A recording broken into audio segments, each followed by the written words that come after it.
जननी जन्म सौख्यानां वर्धनी कुलसंपदां पदवी पूर्व पुण्यानां लिख्यते जन्म पत्रिका सूर्याय च सोमाय मंगलाय बुधाय च गुरुशुक्र शनिभ्यश्च राघवे केतवे नमः गजाननं भूतगणादिसेवितं कवित्तजम्बो फलसारभक्षितम् उमासुतं सोहविनाशकारणं नमामि विघ्नेश्वर पादपङ्कजं மகாகணபதி துணை கொண்டு இஷ்டதேவதா குலதேவதா துணை கொண்டு இந்த வார ராசி பலன்களை நம்ம பார்க்க போகிறோம். 28ஆம் தேதி முதல் 3ஆம் தேதி வரையிலான பொது ராசி பலன்கள் எப்படி இருக்குது, 12 ராசிக்கான ராசி பலன்கள்.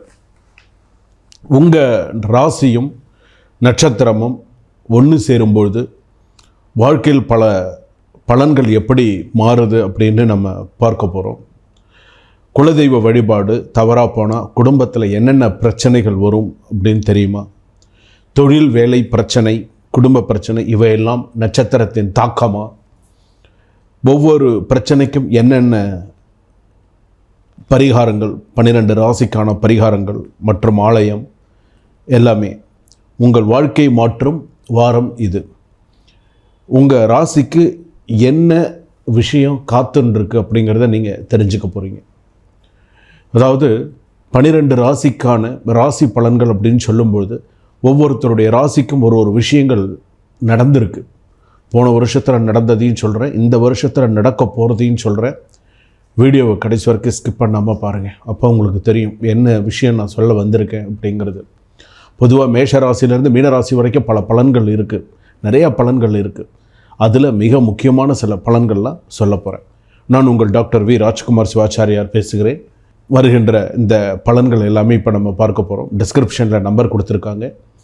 அதாவது இப்போ நான் சொல்லக்கூடியது எல்லாமே பொது பலன்கள் தான். மேஷ ராசிக்கு அப்படின்னு சொல்லும் பொழுது பொது பலன்களாக தான் எல்லாமே இருக்கும். சில பேருக்கு இந்த பொது பலன்களை 100% எல்லாருக்குமே சரியாக இருக்கும், சில பேருக்கு அது மாறி இருக்கும். உங்களுடைய சுய ஜாதகத்தை பார்த்து உங்கள் ஜாதகத்தில் எப்படி இருக்குது, நேரங்கள் எப்படி இருக்குது, உங்கள் ஜென்ம ஜாதகம் எப்படி இருக்குது, என்ன பரிகாரங்கள் பண்ணணும், குடும்ப வாழ்க்கை எப்படி இருக்குது, சகோதரன், சொத்து, குலதெய்வ சம்பந்தமான குலதெய்வம் எனக்கு தெரியல அப்படிங்கிறவங்களாம் இந்த வீடியோவை நீங்கள் கடைசி வரைக்கும் ஸ்கிப் பண்ணாமல் பார்த்து உங்களுக்கு தேவையான அந்த ஒரு கீழே டிஸ்கிரிப்ஷனில் நம்பர் இருக்குது, ஒரு டைம் ஃபிக்ஸ் பண்ணி ஜாதகம் பார்த்து முழுமையாக சில விஷயங்களை நீங்கள் தெரிந்து கொண்டு என்ன ஸ்லோகம் சொல்லணும், என்ன பண்ணணும் அப்படிங்கிறதெல்லாம் நீங்கள் தெரிஞ்சுட்டு அதற்கு அடுத்ததாக நீங்கள் ஒன்று செய்ய ஆரம்பிச்சிங்கன்னு சொன்னால் உங்களுக்கு வெற்றிக்கான வாரம் இது அப்படின்னே சொல்லலாம். பல வெற்றிகளை தரக்கூடிய சூழ்நிலைகள் உங்கள் ராசிப்படி வரும். வாங்க வீடியோக்கு போகலாம். சிம்ம ராசி நேயர்களே, இந்த வாரம் உங்களுக்கு ராசி பலன் எப்படி இருக்குது? அதாவது பார்த்திங்கன்னா பிரம்மாண்டமான ஒரு வெற்றி இந்த வாரத்தில் காத்துன்ருக்கு. வியாபார வளர்ச்சி, அதே போல் பார்த்திங்க அப்படின்னு சொன்னால் சிம்ம ராசிக்கு சூரியனின் முழு சக்தி அப்படின்னு சொல்லலாம், கிடைக்க போகுது அப்படின்னு கூட சொல்லலாம். ஸோ அந்தளவுக்கு ஒரு சிறப்பான ஒரு வாரமாக இருக்கும்.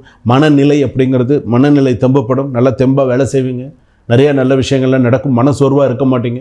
உங்களுடைய விஷயங்கள் உங்களுக்கு நிறைய தெரிஞ்சிருச்சு. ஸோ நம்ம இப்படி தான் இருப்போம், என்னென்ன பிரச்சனைகள்லாம் நமக்கு வரப்போகிறது அப்படிங்கிறது நமக்கு சிம்மராசிக்காரர்களுக்கு ஏற்கனவே நன்கு தெரியும். இதுக்கப்புறமும் நிறைய விஷயங்கள்லாம் தெரியக்கூடிய சில சூழ்நிலைகள்லாம் உண்டு.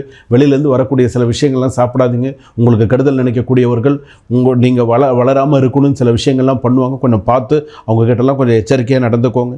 உங்களுடைய ராசிப்படி எடுத்துட்டோம் அப்படின்னு சொன்னால் குடும்பம் அப்படின்னு எடுத்துட்டோன்னா குடும்பத்தில் சிறு சிறு சண்டை சச்சரவுகள் வந்தாலும் அது வெளி மனசாலால் தான் வருமே தவிர நார்மலாக சில விஷயங்கள் வராது. சில பேருக்கு பார்த்திங்க அப்படின்னு சொன்னால் உங்கள் மேலே சந்தேகமும், சில பேருக்கு பார்த்திங்கன்னா உங்கள் பணத்தை கொடுத்துட்டு சந்தேகப்படுறது, இந்த மாதிரியான சில விஷயங்கள் பிரச்சனைகள் எல்லாம் வரும். ஸோ இதிலெல்லாம் கொஞ்சம் கவனமாக இருங்க. பண விஷயத்தில் கவனமாக இருங்க. உங்களுடைய பொருளாதார நிலை அப்படின்னு எடுத்துக்கும்போது நல்லபடியாக இருக்கக்கூடிய சூழ்நிலைகள் உண்டு. வீண் செலவுகள் எதுவும் ஏற்படாத வண்ணம் பார்த்து கொள்ள வேண்டும். கணவன் மனைவி இருவரும் ஒருவரை ஒருவர் அனுசரித்து செல்வது ஜாதகத்தில் ரொம்ப நல்லது. விட்டு கொடுத்து போகிறது நல்லது. விட்டு போனவர்கள் கெட்டு போக மாட்டார்கள். கரெக்டாக சில விஷயங்களை பண்ணுங்க. அன்பு தான் வாழ்க்கை, அன்பு இல்லைன்னா ஒன்றும் இல்லை. ஸோ அதுக்கு தகுந்த மாதிரி இருங்க. சிலருக்கு வெளியூர் பயணங்களால் உடல் அசதியும் சோர்வும் ஏற்படும். வீண் அலைச்சல் திருச்சல் அதிகமாக இருக்கும். அதிக தூரம் போகக்கூடிய சூழ்நிலைகள்லாம் இருக்கும். அதே போல் பார்த்திங்கன்னா சில பேருக்கு பார்த்திங்கன்னா கருத்து வேறுபாடு காரணமாக உறவினர்கள் பிரிந்திருந்தால் அவர்கள் பார்த்திங்கன்னு சொன்னால் மீண்டும் பேசக்கூடிய ஒரு சூழ்நிலை வரும். பேசும்போதே காரிய காரணம் எல்லாம் பேச மாட்டாங்க, வேறு ஏதாவது ஒரு விஷயத்தை செய்வன செஞ்சுட்டு போயிடுவாங்க. ஜாக்கிரதையாக இருங்க, கவனமாக இருங்க.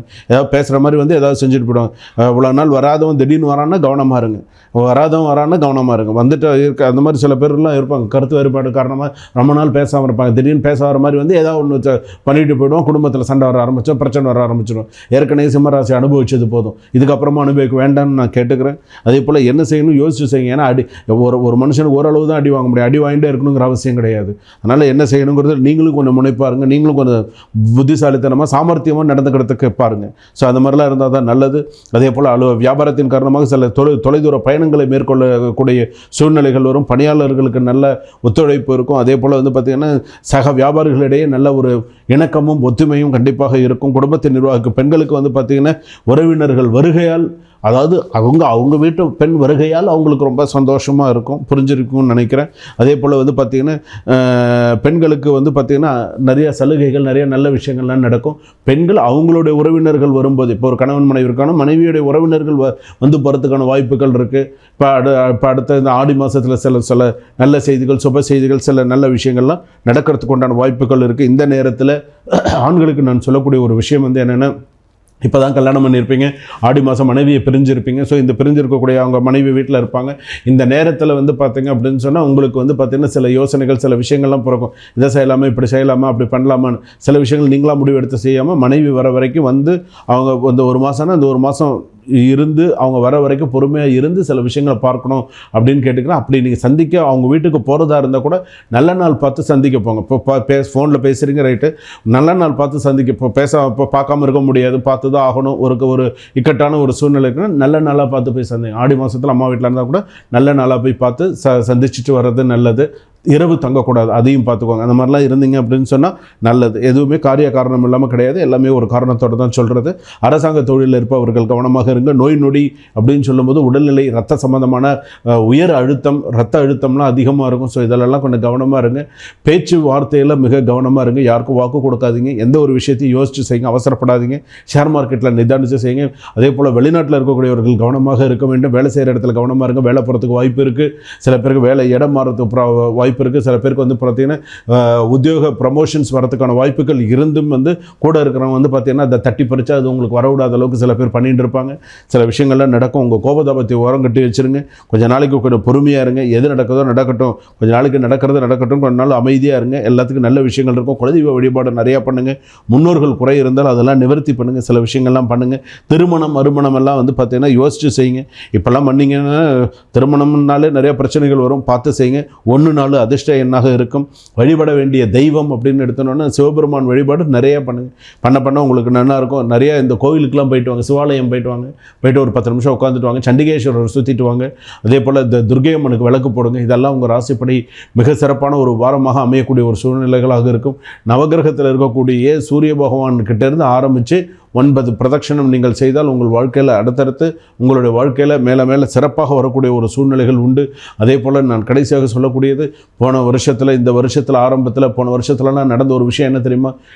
அதாவது இப்படித்தான் இல்லாமல் குடும்பத்தில் பிரிவினை ஏற்பட்டு தேவையில்லாத அவப்பெயர்களை ஏற்படுத்தி சொல்லாததை சொன்னேன், செய்யாததை செஞ்சேன் அப்படின்னு சொல்லி அவதூறான வழக்குகள், அவதூறான சில விஷயங்கள், வீடு சம்பந்தமான அவதூறான சில விஷயங்கள், சொத்து தொடர்பான அவதூறான சில விஷயங்கள், வேலை சம்பந்தமான அவதூறான சில விஷயங்கள், கெட்ட பேர், எந்த பக்கத்துலேயுமே வந்து ஒரு இது இல்லாமல் இப்போ நம்ப வச்சு சில விஷயங்கள்லாம் வாங்கிட்டு போய் ஏமாற்றி இந்த மாதிரியான சில விஷயங்கள்லாம் நடந்து மனசளவில் நொந்து போய் எங்கனாவது இப்போ தூக்குமாடி தூங்க இல்லாமன்ற அளவுக்கு சில பேர்லாம் யோசித்து என்ன செய்கிறதுன்னு சொல்லாமல், குடும்பத்தை நடத்த வழி இல்லாமல், குழந்தைகளுக்கு ஸ்கூல் ஃபீஸ் கட்ட முடியாமல், வீட்டில் கணவர்லாம் வந்து பார்த்திங்கன்னா திருந்தாமல் குடிக்கிறது, வாரத்தில் 6 நாளுமே 8 நாளுமே குடிக்கிறது, எல்லா நாளுமே குடிச்சுட்டு தான் இருக்கணும், வேலைக்கு போக மாட்டேன், இந்த மாதிரி ஒரு உதவாக்கரை கணவர்கள்லாம் இருக்கிறது. இந்த மாதிரியான பிரச்சனைகள்லாம் நிறையா இருந்து அந்த ஒரு பெண்கள் போராடி ஒரு விஷயத்தையும் ஒவ்வொருத்தர் காலையும் விழுந்து ஃபீஸ் கட்டி இந்த மாதிரியான பிரச்சனைகள்லாம் இருந்து எத்தனையோ பெண்கள் வீட்டு வேலைக்கு போகக்கூடிய பெண்கள்லாம் நிறையா சிரமப்பட்டு அவங்க பார்த்திங்கன்னா பிள்ளைங்கள்லாம் சரியில்லாமல் அவங்கெல்லாம் அவ்வளோ பாடுபட்டு இத்தனையும் நடந்துன்றது சிம்மராசி பொறுத்தளவுக்கு. எவ்வளவு இத்தனை விஷயமும் நடந்தது. அதனால் சிம்மராசி பொறுத்தளவுக்கு இதுக்கப்புறம் இந்த ஆகஸ்ட் 17 வரைக்கும் நீங்கள் பொறுமையாக தான் இருக்கணும். அப்புறம் தான் ஏதாவது ஒரு சில நல்ல விஷயங்கள் நடக்கும். அது வரைக்கும் கண்டிப்பாக பொறுமையாக இருங்க. வெற்றி கண்டிப்பாக உங்களுக்கு கிடைக்கும். மனதை பக்குவப்படுத்துங்க. மனசை பக்குவமாக வச்சுக்கோங்க. கோவப்பட வேண்டாம், நிதானமாக இருங்க. எந்த ஒரு விஷயத்திலும் அவசரப்பட்டு எந்த ஒரு முடிவும் எடுக்காதீங்க. டிஸ்கிரிப்ஷனில் நம்பர் இருக்குது, உங்கள் ஜாதகத்தை கேளுங்க. சுவாமி சிம்ம ராசிக்கு எப்படி இருக்குது, என் ராசிக்கு நல்லா இருக்குமா, நான் என்ன செய்யணும், நான் இப்போ இந்த பிரச்சனை அனுபவிச்சுட்டு இருக்கேன், இந்த பிரச்சனை எனக்கு எப்போ தீரும், இந்த பிரச்சனை எனக்கு தீர்ந்துருமா, தீர்றதுக்கு நான் என்ன பண்ணணும் அப்படின்னு கேளுங்க. இந்த மாதிரி உங்களுக்கு நிறைய நல்ல விஷயங்களை பண்ணுங்கள், கண்டிப்பாக நிறைய நல்ல விஷயங்கள் நடக்கும். வாழ்க வளமுடன். இதுவரையில் நாம் பார்த்தது மேஷராசியிலிருந்து மீனராசி வரையிலான பொது பலன்கள், வார ராசி பலன்கள் என்று சொல்லக்கூடிய பொது பலன்கள். வார ராசி பலனில் எப்படி இருக்கும், கோச்சார ரீதியாக எப்படி இருந்தது. இப்போ வந்து பார்த்திங்கன்னா மேஷத்தில் கிரகங்கள் இல்லை, ரிஷபத்தில் வந்து பார்த்திங்கன்னா சுக்கிரன், அதே போல் வந்து பார்த்திங்க அப்படின்னு சொன்னால் மிதுனத்தில் வந்து பார்த்திங்கன்னா புதன் குரு, அதே போல் கடகத்தில் சூரியன், சிம்மத்தில் வந்து பார்த்திங்க அப்படின்னு சொன்னால் செவ்வாய் கேது, கன்னி துலாம் விருச்சிகம் தனுசு மகரம் வரைக்கும் ஜாதகத்தில் கிரகங்கள் கிடையாது. கும்பத்தில் ராகு, மீனத்தில் சனி. இப்போ மீனத்தில் சனி வந்திருக்கார், ரொம்ப கவனமாக தான் இருக்கணும், சரிங்களா? ஏன்னா சொல்லும் செயலும் ரொம்ப கரெக்டாக இருந்துக்கணும். ஏன்னா இதுதான் இப்போ இன்றைக்கி இருக்கக்கூடிய கிரக கட்டங்கள். இந்த கட்டத்தை வைத்து பொது பலன்கள் எப்படி இருக்கும் அப்படிங்கிறத சொல்லியிருக்கேன். இது முழுக்க பொது பலன்கள் தான். என்கிட்ட நிறைய பேர் கமெண்ட்லேயும் சொல்லியிருக்கீங்க, சுவாமி சில விஷயங்கள் எங்களுக்கு நடக்கிறது, சில விஷயங்கள் எங்களுக்கு நடக்கலை அப்படின்னு. சுய ஜாதகம் ஜென்ம ஜாதகம்னு இருக்குது. உங்களுடைய ஜாதகப்படி உங்களுக்கு இது நடக்குமா, நான் மருத்துவ சம்மந்தப்பட்ட படிப்பு படிப்பேனா, நான் விருப்பப்பட்ட படிப்பு படிப்பேனா, நான் வெளிநாடு போவேனா, நான் இங்கேருந்து தான் பணம் சம்பாதிப்பேனா, கம்பெனி மாறுவேனா, இதே கம்பெனியில் நிறையா வேலை செய்வேனா, அம்மா அப்பா கூட பிறந்தவங்க மற்றதெல்லாம் எப்படி இருப்பாங்க, தாத்தா பாட்டி மாமா அத்தைமார்கள் எங்களுடைய சொந்த பந்தங்கள் சில விஷயங்கள்லாம் சரியாக இருக்குமா, என்ன, இது எல்லாமே உங்களுடைய சுய ஜாதகத்தை ஜென்ம ஜாதகத்தை பார்த்து முழுவதுமாக நீங்கள் தெரிஞ்சுக்கலாம். ஒரு அரை மணி நேரம் நீங்கள் ஒரு டைம் ஒதுக்கி ஒரு அப்பாயின்மெண்ட் ஃபிக்ஸ் பண்ணி நீங்கள் ஜாதகம் பார்த்துட்டீங்க அப்படின்னு சொன்னால் உங்களுக்கு தெரியும்.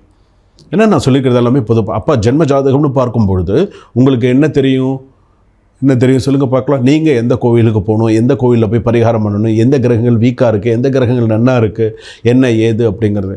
நம்மளுடைய பாவ மூட்டைன்னு ஒன்று இருக்குது, அதை எங்கே கழட்டி வைக்கணும். பாவ மூட்டைன்னு ஒன்று இருக்குது, சுமந்துன்னு இருக்கும். பாவ மூட்டை சுமக்காமல் இருக்கோமா, சுமக்கிறோம். இந்த பாவ மூட்டையை எங்கே கழட்டி வைக்கிறது? இப்போது உதாரணத்துக்கு நான் சொல்கிறேன். இப்போது இப்போ நம்ம ஒரு செல்ஃபோன் யூஸ் பண்ணுறோம். இந்த செல்ஃபோன் யூஸ் பண்ணுறோமா, இந்த செல்ஃபோனை எங்கே யூஸ் டவர் இருக்கிற இடத்துல தான் யூஸ் பண்ணுறோம். டவர் இல்லைன்னு நம்ம என்ன பண்ணுறோம், ஓடுறோமா, டவர் இருக்கிற இடத்த தேடி ஓடுறோமா, அங்கே நின்று அந்த இடத்துல நின்று பேசுகிறோமா? உண்மையா? அதை நீங்கள் ஒத்துக்கிறீங்களா, ஏற்றுக்கிறீங்களா? டவர் இல்லாத இடத்துல போய் பேச முடியுமா? டவர் இருக்கிற இடத்துல தான் பேசுவோம். அதாவது நம்ம ஜாதகத்தில் இந்த கோவிலுக்கு தான் போய் நம்ம பரிகாரம் பண்ணணும்னா அந்த கோவிலுக்கு தான் நம்ம போய் அந்த இடத்துக்கு போய் இறங்கினா தான், அந்த இடத்துல போய் உங்கள் பாவ மூட்டையை இறக்கி வச்சா தான் நீங்கள் நிம்மதியாக இருக்க முடியும். டவர் இருக்கிற இடத்துல தான் ஃபோன் பேச முடியும். டவர் இல்லாத இடத்துல ஒன்றுமே இருக்காது, லைனே காட்டாது, ஒன்றுமே இருக்காது, ஜீரோவாக இருக்கும். ஹலோன்னா கூட கேட்காது. தெரியும்ல உங்களுக்கு? இதுதான் இதுக்கு உதாரணம். உங்களுடைய பாவ மூட்டையை நீங்கள் கழட்டி வைக்கணுன்னா உங்களுக்கு உரிய கோவிலுக்கு நீங்கள் போங்க. உங்களுடைய பாவ மூட்டையை நீங்கள் கழட்டி வச்சுட்டு நிம்மதியாக வாங்க, சந்தோஷமாக வாங்க. இதுதான் என்னுடைய விஷயம். என்னோட டிஸ்கிரிப்ஷனில் என்னோட காண்டாக்ட் நம்பர் இருக்குது, 9884530146. என்னோட டாக்டர் ராஜ்குமார் சிவாச்சாரியார்னு இருக்கும். அப்பாயின்மெண்ட் நம்பர் ஃபிக்ஸ் பண்ணிக்கோங்க, பேசுவாங்க, ஆஃபீஸ்லேருந்து பேசுவாங்க. ஒரு டைம் ஃபிக்ஸ் பண்ணிவிட்டு ஒரு அரை மணி நேரம் ஃபிக்ஸ் பண்ணிக்கோங்க. ஒரு ஜூம் காலில் வாங்க, ஒரு வீடியோ காலில் வாங்க, என்கிட்ட பேசுங்க, சந்தோஷமாக பேசுங்க. சுவாமி எனக்கு இந்த மாதிரி குடும்பத்தோடு உட்காந்து பேசுங்க. வீட்டில் இப்போது நேரடியாக ஒரு காலத்தில் தேங்காய் வெத்தலை பக்குப்பழம்லாம் எடுத்துகிட்டு போய் தட்டில் வச்சு கொடுத்து, தேங்காய் வெத்தலை பக்குப்பழம் பூ, கல்யாண ஜாதகமாக தான் மஞ்சள் வச்சு கொடுத்து எல்லாம் தட்டில் வச்சு கொடுத்து தட்சிணை வச்சு நம்ம ஜாதகம் பார்ப்போம். இன்றைக்கி இருக்கக்கூடிய காலகட்டத்தில் இது ஒரு கை, இது 2 கை, இது 3வது கை ஆகிடுது, வேறு வழி இல்லை. இப்போ இன்றைக்கி எல்லாமே ஆன்லைனில் நம்ம இருக்கிற இடத்துலேருந்து நம்ம ஏன் ஆன்லைனில் பூஜையை பண்ணி வைக்கிறாங்க. இங்கே ஒருத்தர் இருக்காங்க அமெரிக்காவில் தர்ப்பணம் பண்ணி வைக்கிறாங்க ஜூம் மீட்டிங்கில், வீடியோ காலில். பஞ்சபாத்திரம் எடுத்து வச்சுட்டிங்களா, ஆத்ம தத்துவாய சுவாகா சொல்லுங்கன்னா இங்கே சொல்கிறேன், அங்கே பண்ணுறான். நடக்குதா?